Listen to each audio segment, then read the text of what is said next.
যে হাত তাকে হত্যা করেছে, যে শক্তি এই হত্যার ষড়যন্ত্রের পিছনে রয়েছে, যে আধিপত্য এই দেশকে দাস বানাতে চায়, তার বিরুদ্ধে আমরা শেষ নিঃশ্বাস পর্যন্ত লড়ে যাব। এই বাংলার জমিনে যে আধিপত্যবাদ ঝেঁকে বসেছে, তার সামনে উৎপাদন করবে।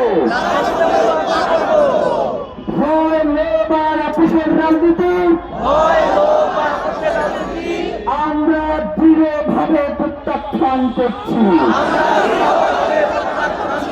কোনো ভয় এবং লোভ আমাদেরকে এই লড়াই থেকে পিছপা হতে দেবে না। আমরা শপথ করছি শহীদ ওসমান হাদির হত্যার দ্রুততম দৃষ্টান্তমূলক বিচার আদায় না হওয়া পর্যন্ত আমরা রাজপথে থাকবো, লড়াইয়ে থাকবো, কিছু থাকবো না, এক চুলো লড়বো না।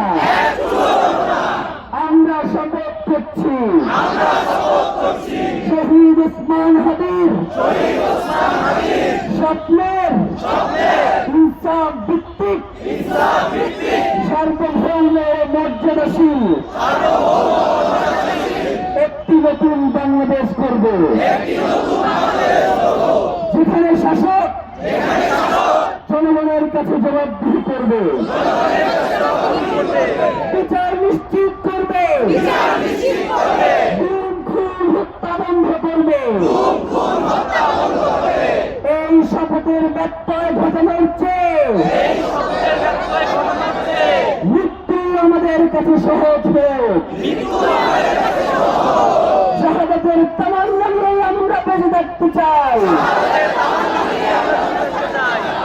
কারণ রক্তের উপরে দাঁড়িয়ে নিরাপত্তা মানে বিশ্বাসঘাতকতা। শহীদ ওসমান হাদি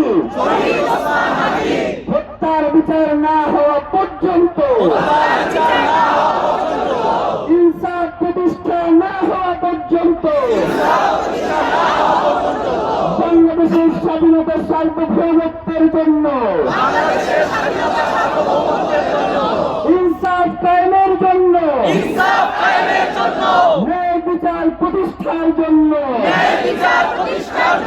আমাদের সংগ্রাম চলছে, আমাদের সংগ্রাম চলবে। আধিপত্যবাদ বিপর্যয়, দিল্লির তাবেদারি থেকে বাংলাদেশ মুক্ত পাক।